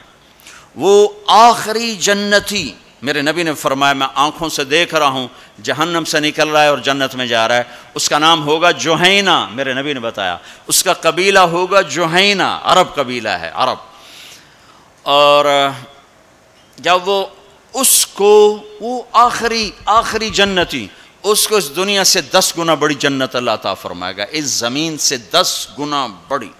تو اللہ یوں دکھائے گا. تو اب وہ اس کو دیکھے گا تو اب جو نظر آ رہا ہے وہ حقیر ہو جائے گا. تو پھر اس کو سوچ آئے گی جو ہن منگے آتا کہ دیں ریورس گیئر نہ لگ جائے, دوبارہ پیچھے دوزخ کی واپسی نہ ہو جائے. تو لہذا چپ, اندر میں ابال اٹھ رہے ہیں کہ مانگوں, اور ڈر لگ رہا ہے کہ اتنی دفعہ قسمیں کھائیں توڑ دیں, قسمیں کھائیں توڑ دیں. تو کہیں اللہ تعالیٰ کہ چل بہنوں واپس کر دو. تو لہذا چپ کر کے بیٹھو. اللہ تو اندر کا بھیج جانتا ہے. ہائے ہائے. تھوڑی دیر کے بعد اللہ کہے گا مانگتے کیوں نہیں ہو, مانگتے کیوں نہیں؟ کہے گا یا اللہ سألتک حتی استحییت وحلفت فیک حتی استحییت. یا اللہ میں نے اتنا مانگا کہ اب مانگتے شرم آتی ہے, اور اتنی دفعہ قسمیں توڑی ہیں کہ اب قسم توڑتے ہوئے شرم آتی ہے. تو اللہ تعالیٰ فرمائیں گے واہ واہ تو نے مجھے لگتا ہے سمجھائی نہیں. اچھا اگر میں تمہیں دنیا سے 10 گنا بڑی جنت دے دوں تو راضی ہے؟ تو کہے گا یا اللہ رب ہو کے مذاق تو نہ کر میرے ساتھ. تو اللہ تعالیٰ فرمائے کہ مذاق نہیں کر رہا ہوں, چل تیرے لیے دروازے کھل گئے ہیں. تو اللہ واحد شہنشاہ ہے, مانگو تو خوش ہوتا, نہ مانگو تو ناراض ہوتا, اور جتنا مانگو اتنا خوش ہوتا. بعض لوگ اشکال کرتے ہیں کہ یہ اتنے نیک آدمی ہیں, یہ دعائیں مانگ مانگ کے تھک گئے, ان کی قبول ہی نہیں ہو رہی, اور یہ فلاں آدمی ایسا ہے کہ وہ ایک کام سیدھا نہیں دعا کرتا ہے قبول ہو جاتی. تو میرے نبی نے فرمایا کہ ایک اللہ کے تعلق والا بندہ یا بندی اپنی ضرورت میں اٹکا ہوا ہے اور اللہ سے مانگ رہا ہے اور رو رہا ہے, اوپر سے دروازہ نہیں کھل رہا ہے, کہتا پتہ نہیں کیا ناراضگی ہو گئی ہے. حتیٰ کہ فرشتے سفارش کرتے ہیں کہ یا اللہ یہ اتنے دیر سے بیچاری رو رہی ہے, یہ اتنے دیر سے رو رہا ہے, یا اللہ اس کا کام کر دے. تو اللہ تعالیٰ فرماتے احب ان اسمع حنینہ, مجھے اس کا رونا بڑا پیارا لگ رہا ہے, میں چاہتا ہوں کچھ اور رو لے. دے دیا تو پھر کہیں رونا, لہٰذا میں چاہتا ہوں تھوڑا یہ رو لے, اس لیے لیٹ ہو رہا ہے, اس لیے لیٹ نہیں ہو رہا کہ میں ناراض ہوں. تو اللہ تعالیٰ کے مختلف اپنے بندوں کے ساتھ معاملات ہیں. تو حج میرے بھائیو بہنوں, وَلِلَّهِ عَلَى النَّاسِ حِجُّ الْبَيْتِ مَنِ اسْتَطَاعَ إِلَيْهِ سَبِيلًا. آؤ بھائی آؤ, اپنے رب کی ملاقات کے لیے آؤ, سارے آؤ, ایمان لے کر آؤ, کافر کلمہ پڑھ لو اور کلمے والے تیاری کر لو. پھر آگے نرمی کر دی, اچھا بھائی جو آ سکتا ہے وہ تو ضرور آئے. اس پیشکش میں اتنی محبت تھی کہ سننے والے کو یہ شک پڑ سکتا تھا کہ لگتا ہے اللہ کو ہمارے حج کی ضرورت پڑ گئی ہے, تو پھر ومن کفر, نہیں آؤ گے نا, یہاں کفر سے مراد کافر ہونا نہیں, ومن کفر, جو حج پہ نہیں آتا فإن اللہ لغنی عن العالمین, تو مجھے صرف تمہاری نہیں, مجھے تو کل کائنات کی پرواہ کوئی نہیں, تم نہیں آؤ گے تو کیا ہو جائے گا. تو آخر میں اپنی ذات کو صاف کیا ہے اور شروع میں اپنی محبت کا اظہار کیا ہے. تو بھائیو بہنوں یہ نیت کر کے جاؤ کہ واپس والی زندگی وہ نہیں ہوگی جو پہلے تھی, وہ نہیں ہوگی جو پہلے تھی. تو اللہ کی ملاقات اس طرح ہو کہ ماضی اور حال اور ہو جائیں اور مستقبل اور ہو جائے, تو گویا ہم اللہ کی بارگاہ میں اپنی مہر لگوا کے آ گئے. یہ اسلام کا عبادت کا پہلو ہے. یہ عبادت کا پہلو اس وقت مکمل ہوگا جب اس کے ساتھ اخلاق کا پہلو جڑے گا، وہ ہے لوگوں کے حقوق ادا کرنا۔ سب سے انشاءاللہ میں اللہ کے نبی کا خطبہ پڑھ کے سناؤں گا عرفات میں۔ 3 دن آپ نے تقریر فرمائی، تینوں دن ایک ہی جگہ سے بیان شروع کیا، لوگو تمہاری عزتیں، تمہارے جان، تمہارے مال ایک دوسرے کے لیے حرام ہو گئے، کسی کی عزت پہ، کسی کے مال پہ، کسی کی جان پہ ہاتھ نہ ڈالنا۔ اور آخری جملہ ہے لا ترجعوا بعدی کفارا یضرب بعضکم رقاب بعض، دیکھو میرے بعد کافر نہ ہو جانا کہ ایک دوسرے کے گلے کاٹتے پھر رہے ہو، ایک دوسرے کے گلے کاٹتے پھرنا گویا میرے نبی کی نظر میں کافر ہو جانا ہے۔ یہ آخری جملہ تھا۔ اور پھر ایک اور آخر لا تسودوا وجہی یوم القیامہ، دیکھو مجھے قیامت کا دن تمہاری وجہ سے شرمندہ نہ ہونا پڑے، مجھے شرمندہ ہونے سے بچانا۔ یہ آپ کے خطبات کے آخری الفاظ ہیں۔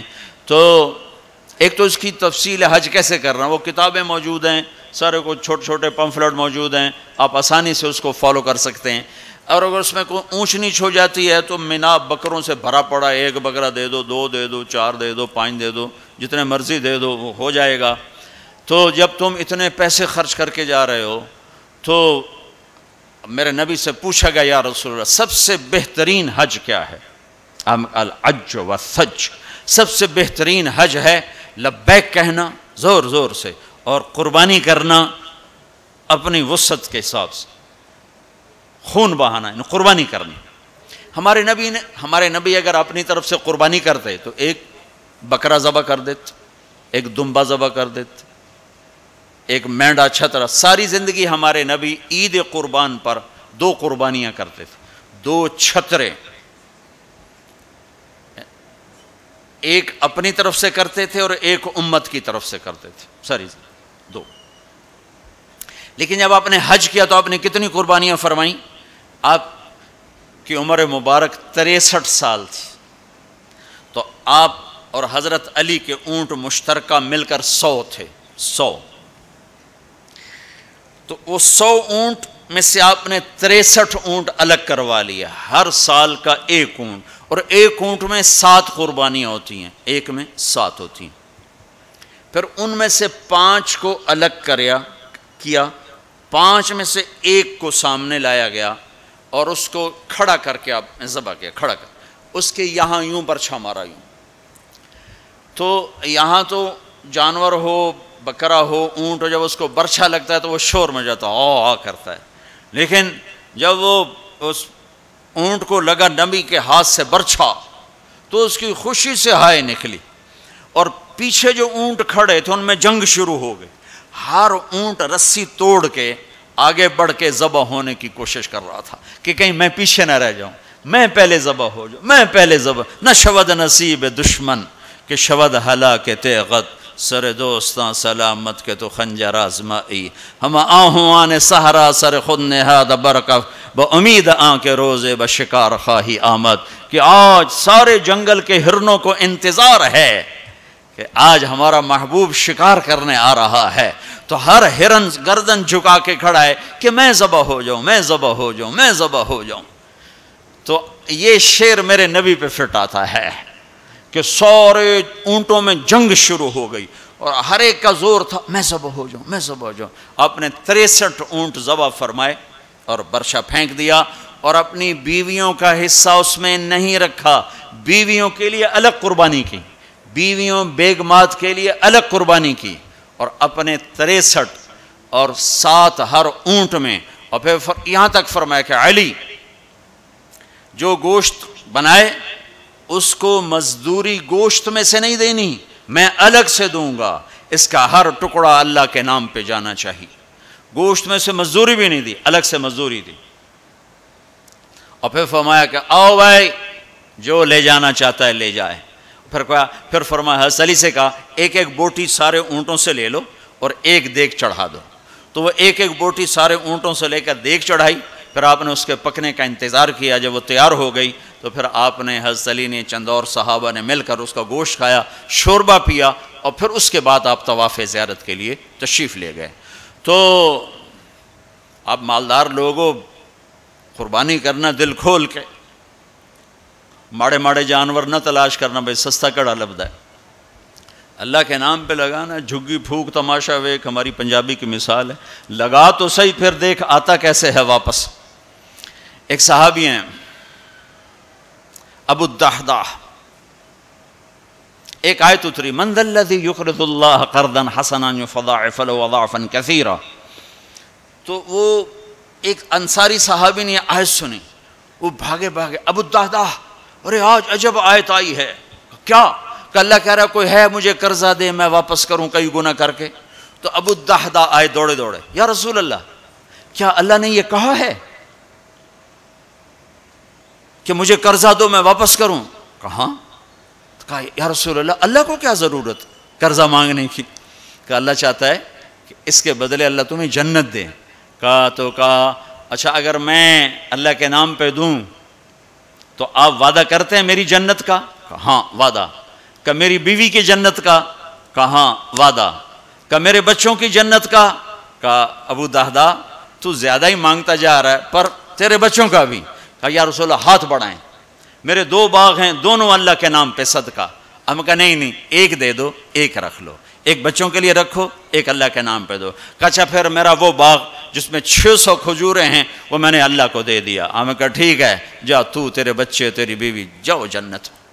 انہوں نے وہاں سے دوڑ لگائی اور باغ میں نہیں گئے، باہر کھڑے ہو گئے کہ کہیں اندر جا کے نیت نہ بدل جائے، جیسے یعنی لوگ سودے سے پھرتے ہیں، دوڑم سارے لٹو بنے ہوئے، 4 پیسے اوپر گیا سودے سے پھر گئے، 4 پیسے نیچے گیا سودے سے پھر گئے، جیسے ایمان اور زبان کا بول کوئی چیز ہی نہیں۔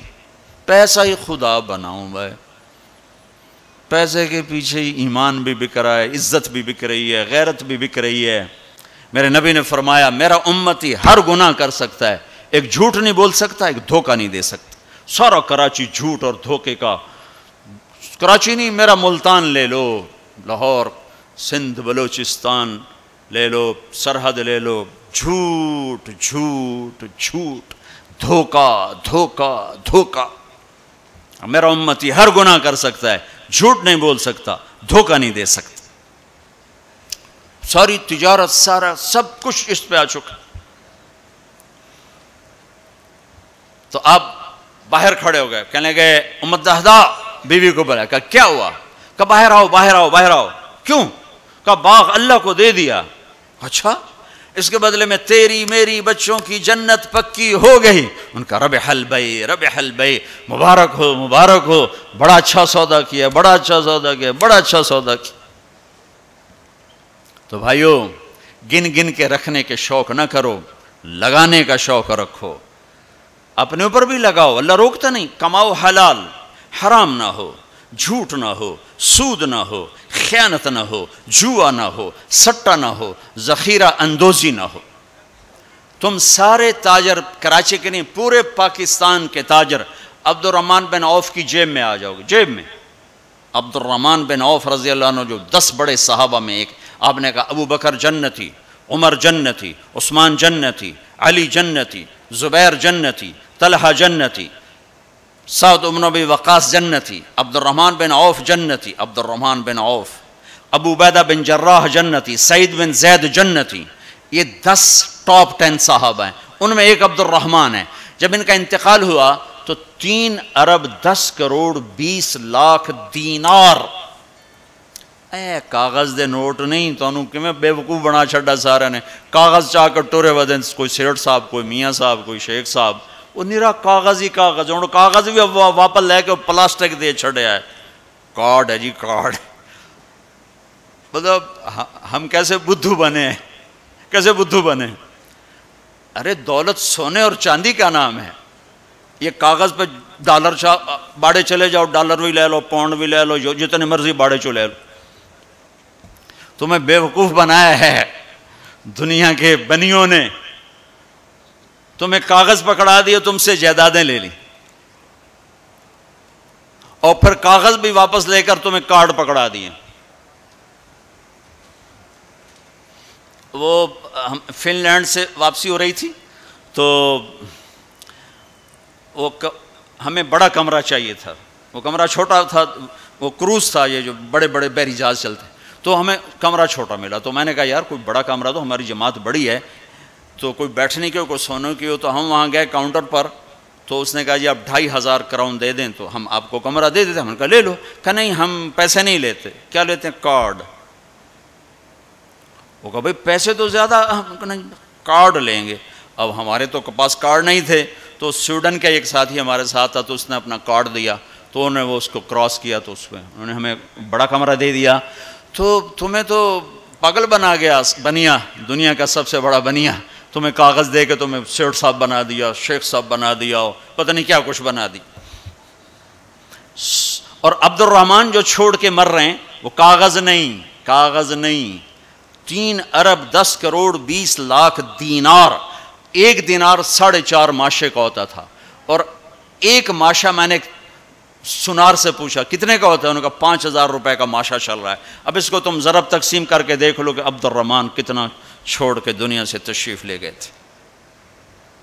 ہم نے کہا عبد الرحمن تاجر الرحمن, عبد الرحمن یہ رحمان کا تاجر ہے, رحمان کا تاجر ہے. اتنی بڑی تجارت کی کہ میری تجارت کے 4 اصول تھے. آپ میں تاجر بھی ہوں گے بڑے بڑے, میری تجارت کے 4 اصول رہے. کبھی ادھار نہیں خریدا, نمبر 1. تمہاری ساری مارکیٹ نکل گئی, اس پہلی شرط ہی ساری مارکیٹ آؤٹ ہو گئی. کبھی ادھار نہیں بیچا, جڑے 2-4 رہ گئے وہ بھی بچوں نکل گئے. کبھی ادھار نہیں خریدا, کبھی ادھار نہیں بیچا. جس نے ادھار خریدا بھی ہو اور ادھار بیچا بھی ہو, ان کو دی رات نیند آ سکتی. لین والے سر تے چڑھے ہوں, دیون والے لکے ہوئے ہیں, کدے جاوے؟ نہ بیوی اچھی لگے نہ بچے اچھے لگے. تو جس نے نقد خریدا نقد بیچا ہو تو آرام نال ستا بوجھے پیسے بوجھے چین کسے کو نہ لونا نہ دیونا. تو میں نے کبھی ادھار نہیں خریدا, میں نے کبھی ادھار نہیں بیچا, میں نے کبھی سٹاک نہیں کیا. میں نے زندگی بھر کبھی سٹاک نہیں کیا کہ بڑھ جائے پروفٹ تو پھر بیچوں, جب پروفٹ ملا فوراً بیچ دیا. میں نے کبھی سودے کا عیب نہیں چھپایا, میں نے کبھی سودے کا عیب نہیں چھپایا. میرا ایک عزیز کہنے لگا جی مجھے یہ وہ کپڑا مارکیٹ فیصل آباد میں کسی تاجر سے میری بات کرا دے, میں ذرا کپڑے کا کام سیکھ لوں. میں نے ایک سے کہہ دیا, اس نے کہا جی بھیج دو. ہفتے بعد وہ بچہ واپس آیا. اس بچے کے 4 مہینے تبلیغ میں لگے ہوئے تھے. میں نے کہا واپس کیوں آ گئے ہیں؟ کہ جو تھے پہلا کام میں سکھائیں دن کہ عیب لکاونا کی میں, پہلے یہ سکھاتے ہیں کہ عیب چھپانا کیسے. میں کہا چنگا کیتا ہی واپس آ. تو عبد الرحمن جیسے تاجر بنو. ادھار نہیں, ادھار لینا منع نہیں ہے, ادھار دینا منع نہیں ہے. ہاں چین سکون کے لیے, تاکہ تو انہوں گولیاں نہ کھاونیاں پڑ, نیندراں چڑھیوں کتھے رہ گئیں. ایک اربوں پتی آدمی کی بیگم کا فون ہے, مولانا میں دنیا کی بدقسمت ترین عورت ہوں. میں نے کہا کیا ہوا؟ ساری رات نیند نہیں آتی, ساری رات نیند نہیں آتی. اپنی تجارت میں کسی کا حق نہ مارو, کسی سے جھوٹ نہ بولو, وعدہ کر کے زبان سے نہ پھرو, وعدہ کر کے زبان سے نہ پھرو. اپنے سودے میں کو ہیرا پھیری نہ کرو. اس میں کچھ مسئلہ تو بتاؤ.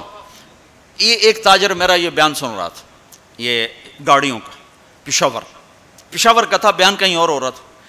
ہماری جماعت گئی پشاور, تو اس کا سب سے بڑا شو روم ہے پشاور میں. تو مجھے لے گیا, تو ایک گاڑی کھڑی تھی ٹویوٹا. کہنے لگا مولانا یہ گاڑی آپ کی وجہ سے 1 سال ہوا ہے نہیں بکی. میری وجہ سے؟ میں تو آج پہلی بار آیا. کہ آپ کا بیان سنا تھا کہ سودے کا عیب بتاؤ. تو یہ گاڑی اتارتے ہوئے, نئی گاڑیاں بیچتا ہے, پرانی نئی گاڑی کا, بعض گاڑیاں جب اتار رہے ہوتے ہیں تو کہیں نہ کہیں سے لگ جاتی ہیں, پھر ہم اس کو پینٹ پونٹ کر کے کہتے ہیں بالکل فریش ہے. تو یہ گاڑی لگ گئی تھی. تو اب جو آتا ہے میں اس کو بتاتا ہوں یہاں سے لگی تھی, ہم نے پینٹ کیا, کہتے چھوڑو سن ہور دے ہو. کہ 1 سال ہو گیا. میں کہا چل میں خریدار ہوں مجھے دے. کہا نہیں تیرے سے میں نہیں ڈالتا. تو ہماری جماعت وہیں تھی, 1 ہفتہ نہیں گزرا تھا کہ اس کا فون آیا کہ وہ میری گاڑی بک گئی. اتنا ہی اللہ دیکھتا ہے, تھوڑا سا دیکھتا ہے بھائی کچا ہے کہ پکا ہے. تو صرف حج کر کے گناہ نہ بخشواؤ, سچی تجارت کر کے گناہ بخشواؤ. میرے نبی کا فرمان ہے، جو صبح سے شام تک بچوں کو حلال کمانے کے لیے تھکتا ہے اور تھک کے شام کو گھر جاتا ہے، اس کے اس دن کے سارے گناہ معاف ہو جاتے۔ تو بھائیو بہنوں، دین کا دوسرا حصہ ہے اللہ کے بندوں کے ساتھ حسن سلوک، ماں باپ کے ساتھ، بیوی کا خامند کے ساتھ، خامند کا بیوی کے ساتھ۔ اس زبان نے وہ آگ لگائی ہے کہ پوری دنیا میں جو آگ زبان نے لگائی ہے اتنی پیٹرول اور گیس سے بھی آگ نہیں لگتی۔ تو میں آپ سب سے اخلاق کے معاملے میں ایک بات، اس زبان کی حفاظت کرو، اس سے جھوٹ نکال دو، غیبت نکال دو، گالی نکال دو، دل آزاری نکال دو، دل شکنی نکال دو۔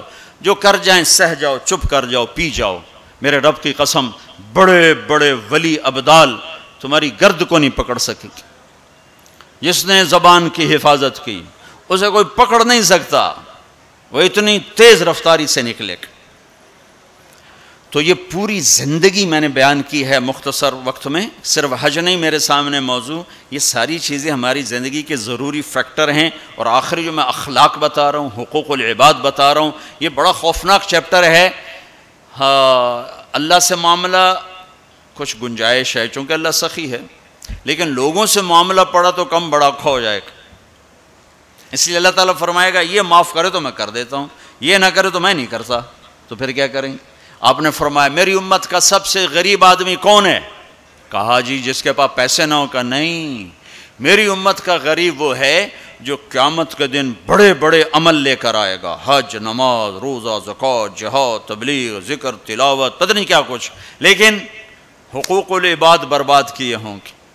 کسی کو گالی دی، کسی کو تھپڑ مارا، کسی کی زمین دبائی، کسی کا گھر دبایا، کسی کے خلاف جھوٹا کیس کیا، جھوٹی گواہی دی، نوکر کو مارا، نوکرانی کو مارا، وہ سارے آ جائیں گے، یا اللہ ہمارا حق، کہے گے اتنی نمازیں دے دو، اتنے روزے دے دو، اتنے عمرے دے دو، اتنے حج دے دو، اتنا ذکر دے دو، اتنی تلاوت دے دو۔ وہ مائنس ہوتے ہوتے ہوتے ہوتے ہوتے وہ زیرو ہو جائے گا، ابھی حقدار باقی ہوں گے۔ تو پھر اللہ تعالیٰ فرمائے گا ان کے گناہ اس کے سر پہ ڈالو۔ ساری زندگی زنا نہیں کیا اور لوگوں کے زنا سر پہ پڑ رہے، ساری زندگی شراب نہیں پی، لوگوں کی شراب سر پہ پڑ رہے، ساری زندگی جوا نہیں کھیلا، لوگوں کے جوئے سر پہ پڑ رہے۔ اور آپ نے فرمایا کہ ساری زندگی کی عبادتیں کھو کر اور لوگوں کے گناہ سر پہ لے کر یہ جہنم میں جا کے گرے گا، یہ میری امت کا غریب ہے۔ تو اپنے اخلاق بھی بھائیو بہنوں ٹھیک کرو، اور یہ ایک زبان ٹھیک کر لو تو سارے اخلاق ٹھیک ہو جائیں۔ میرے نبی نے فرمایا معاذ تمہیں سارے دین کا خلاصہ بتاؤں؟ کہا جی کیا؟ مجھے دیکھنا، پچھلے بھی ذرا نظر اٹھا کے مجھے دیکھنا۔ معاذ تمہیں سارے دین کا خلاصہ بتاؤں؟ انہوں نے کہا جی کیا؟ تو آپ نے کہا یہ ہے، تم بھی دیکھ لو بھائی،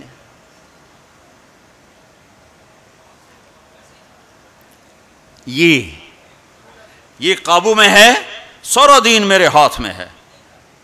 یہ قابو میں نہیں ہے تو ہر شے ہاتھ سے جا رہی ہے، جا رہی ہے، جا رہی ہے، جا رہی ہے۔ لہذا سہنا سیکھو، سہنا سیکھو۔ گھر ٹوٹ رہے ہیں، طلاقوں کی ریشو بڑھ رہی ہے کہ سہنا نہیں سکھایا ماں باپ نے۔ سہ جانا، ہیرا کوئلہ ہی تو ہوتا ہے، وہ ہیرا کیسے بن جاتا ہے؟ وہ سہتے سہتے سہتے سہتے جب حد کر دیتا ہے تو اللہ اسے ہیرا بنا کے ماتھے کا زیور بنا دیتا۔ تو سہنا سیکھو، برداشت کرنا سیکھو، اپنے بچوں کو سکھاؤ، خاص طور پر بیٹیوں کو سکھاؤ کہ ہمارا سسرال 100% ظالم معاشرہ ہے۔ میں بڑے درد سے یہ بات کہہ رہا ہوں کہ چاہے وہ دیندار لوگ ہیں چاہے دنیا دار لوگ ہیں، سسرال کا ظلم ایک عجب داستان۔ لوگ بھتہ خوری کو، ہاں بھتہ خوری ظلم ہے اور ڈاکہ ظلم ہے، قتل ظلم ہے، یہ جو ظاہری ظلم نظر آتے ہیں۔ ایک ظلم وہ ہے جو میں سنتا ہوں، جب کوئی آدمی دین میں شہرت کر لیتا تو پھر لوگوں اپنے مسائل، حضرت یہ ہو گیا کوئی بتا دیں، حضرت یہ ہو گیا کوئی بتا دیں۔ تو بچیوں کے آنسو اور ان کی ہچکیاں سن سن میرا تو کلیجہ ہی جل کے رہ گیا کہ جو سسرال میں ظلم ہو رہا ہے اسے کہاں سے تولوگے؟ ایک عورت جب ماں ہوتی ہے تو ایک سراپا رحمت ہوتی ہے، وہی عورت جب ساس بنتی ہے تو سر سے لے کر پاؤں تک وہ ایک آگ بن جاتی ہے، پتہ نہیں کیوں۔ تو اپنی بچیوں کو صبر سکھاؤ، یہ بھی سکھاؤ کہ بیٹی بس زبان بند رکھنا، سہ جانا آہ نہ کر لبوں کو سی، عشق ہے دل لگی نہیں، سینے پہ تیر کھائے جا، آگے قدم بڑھائے جا۔ آگے بڑھنے کا راستہ ہے، زبان سی لو، لب سی لو، زبان تالو سے لگا لو اور لوگوں کے سہتے جاؤ سہتے جاؤ۔ میرے رب کی عزت کی قسم، عزتیں تمہارے غلام بن کر آئیں گی، اللہ کی رضا کا تاج تمہارے سر پہ سجایا جائے گا، عزت کے سہرے اللہ کا نبی تمہارے گلے میں ڈالے، تمہارے ماتھے کو روشن کیا جائے گا۔ سہنا سیکھو، سہنا سیکھو۔ بھائی بھائی سے ٹوٹا، میاں بیوی میں لڑائی، خاوند بیوی کی برداشت نہیں کرتا، بیوی خاوند کی برداشت نہیں کرتا، ماں باپ اولاد کی نہیں برداشت کرتے، اولاد ماں باپ کی نہیں برداشت کرتے۔ سہنا سیکھو۔ ہمارا سارا معاشرہ ایک میرے نبی کی سنت پہ عمل کر لے، برداشت کرنا، تو زندگی خوشحال ہو جائے گی، روشن ہو جائے گی۔ تو اللہ تعالیٰ آپ کا حج کا سفر قبول فرمائے۔ میں نے جو کہنا تھا کہہ دیا، پھر وہاں کچھ باقی باتیں یاد آئیں تو وہاں کہہ دوں گا، اور جب آپ حج سے واپس آ جائیں کچھ وقت تبلیغ میں ضرور لگائیں کہ یہ ایمان کو سیکھنے کی فرقہ واریت سے پاک ایک محنت ہمیں اللہ نے دی ہے، اور صدیوں کے بعد ایسا کام ملا ہے کہ جس سے لوگوں کو دین مل رہا ہے۔ اسپین میں جہاں میرا بیان تھا وہ ایک ہال تھا بہت بڑا، جس میں سارے دنیا سے علماء آتے ہیں یا کوئی سیاسی لوگ آتے ہیں، تو وہ وہاں ان کی تقریریں ہوتی ہیں۔ لہذا وہاں ایک سسٹم ہے کہ جو بھی اسپیکر بیان کرے گا آٹومیٹک اس کا بیان اسپینش میں ٹرانسلیٹ ہو کر پولیس کے پاس چلا جائے گا۔ تو میں نے وہاں بیان کیا، تو رات کو لیٹ نائٹ ایک ساتھی ہے کہ جو چیف پولیس ہے، یعنی ڈی آئی جی سمجھ لو، وہ کہتا ہے کہ میں نے آپ کے اس عالم سے ملنا ہے، میں ان سے ملنا چاہتا ہوں۔ تو میں نے کہا ٹھیک ہے مل لیتے ہیں۔ تو 2 دن کے بعد ہماری ملاقات ہوئی۔ وہ کہنے لگا کہ جو باتیں آپ نے کی ہیں ہم نے کبھی زندگی میں سنی نہیں، ہمارے پاس تو ہر چیز آتی ہے، آپ نے اسلام پیش کیا ہے، آپ نے انسانیت کو پیش کیا ہے۔ یہ ایک غیر مسلم کہہ رہا ہے، غیر مسلم، کہ اگر ہر آنے والا اسکالر ایسے ہی بولے جیسے آپ بولے ہیں تو ساری دنیا میں امن قائم ہو جائے گا۔ میں آپ سے درخواست کرتا ہوں آپ سال میں 2 دفعہ اسپین آیا کریں، 2 دفعہ۔ میں کہا بھائی ذمہ داراں دا بوجھ جاوے لوندا ایڈے میرے کو ٹکٹ فالتو کوئی نہیں، کیوں یہ تو تمہیں سنا رہا ہوں۔ میں نے کہا اچھا جی میں انشاءاللہ آیا کروں گا، سال میں 2 دفعہ۔ کہ آپ سال میں 2 دفعہ آئیں۔ آپ کی باتوں کی صرف مسلمانوں کو ضرورت نہیں ہے، ہماری قوم کو بھی ضرورت ہے جو باتیں آپ نے کی۔ تو میں نے کیا بیان کیا؟ اخلاق، یہ جو آپ سے بیان کر رہا ہوں۔ عبادات تو وہ سمجھتے نہیں، میں نے نماز کی بات کیوں نہیں کیا خبر، لیکن جب میں اخلاق کو بولا، ماں کے ساتھ کیا کرنا ہے، بیوی کے ساتھ کیا کرنا ہے، باپ کے ساتھ، بہن کے ساتھ، بھائیوں کے ساتھ، بچوں کے ساتھ، پڑوسیوں کے ساتھ، تو وہ ہل کے رہ گئے۔ وہ پونا گھنٹہ میرے پاس بیٹھا ہے۔ تو میں نے ساتھیوں سے کہا کہ چھوٹے چھوٹے گفٹ لانا، ان کو دیں گے۔ جب وہ مجلس ختم ہوئی تو میں نے وہ تھے یہ اپنا خوشبو تھی، تو میں نے کہا ہمارے نبی کی سنت تھی جب کوئی اہم لوگ آتے تھے تو آپ ان کو ہدیہ دیتے تھے، تو میں اپنے نبی کی سنت میں آپ کو یہ گفٹ کرتا ہوں۔ تو تینوں کھڑے ہو گئے، انہوں نے کھڑے ہو کر وہ مجھ سے وصول کیے، اور پھر جب وہ گئے تو میرے سامنے نہیں، دوسرے سے کہا کہ ہم اور بھی مسلم اسکالر سے ملے ہیں، ہمیں کسی نے اتنی عزت نہیں دی جتنی آپ کے اس ساتھی نے دی ہے۔ تبلیغ والوں نے ہمیں سکھایا کہ سب کو عزت، نفرتیں سوائے تباہی کے اور کچھ نہیں دیتی۔ تو ایک دوسرے سے محبت کرنا سیکھو، ایک دوسرے سے جڑ کے چلنا سیکھو۔ یہ تبلیغ نے ہمیں ایک پلیٹ فارم دیا ہے، جب اللہ آپ کو موقع دے تبلیغ میں وقت لگا۔